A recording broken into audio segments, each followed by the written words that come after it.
नमस्कार, माझे नाव इन्स्पेक्टर नितीन सोकाशी, 5वी वाहिनी राष्ट्रीय आपदा मोचन बल पुणे।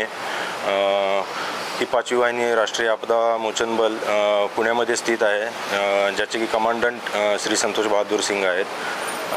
सध्याची जी पावसाची परिस्थिती आहे, तसेच हवामान खात्याने जो रेड अलर्ट जारी केलेला आहे, त्यामुळे ही आमची एक टीम सिंधुदुर्ग जिल्ह्यासाठी इथे दाखल झालेली आहे संभावित पूर परिस्थितीचा सामना करण्यासाठी।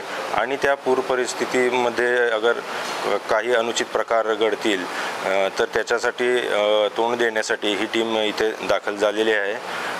जवळपास 22 जणांची टीम आमची सध्या इथे सिंधुदुर्ग टीममध्ये आलेली आहे।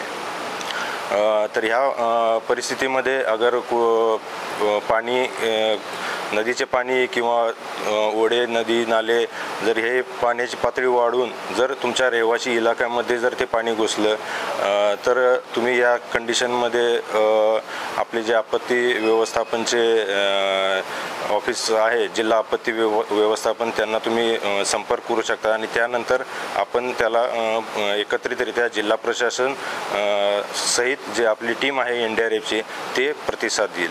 त्यामुळे असं अगर कंडिशन अशी झालीच तर तुम्ही सर्वांना विनंती आहे की तुम्ही घाबरून जाण्याचं काही कारण नाही, तुम्ही स्वतः अलर्ट राहा। शक्यतो करून अशा परिस्थितीमध्ये बिल्डिंग कोलॅप्स होणे, जे जुन्या पुराने बिल्डिंग असतील त्या कोलॅप्स होण्याची सुद्धा शक्यता असते।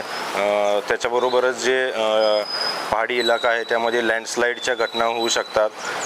तर अगर तुम्ही अशा ठिकाणी राहत असाल तर तुम्ही सतर्क राहणे सर्वात महत्त्वाचं आहे। आणि जर तुम्हाला अशी काही सिच्युएशन वाटली तर तुम्ही जिल्हा आपत्ती व्यवस्थापन जे केंद्र आहे त्याच्याशी वेळेत तुम्ही संपर्क साधावा। धन्यवाद।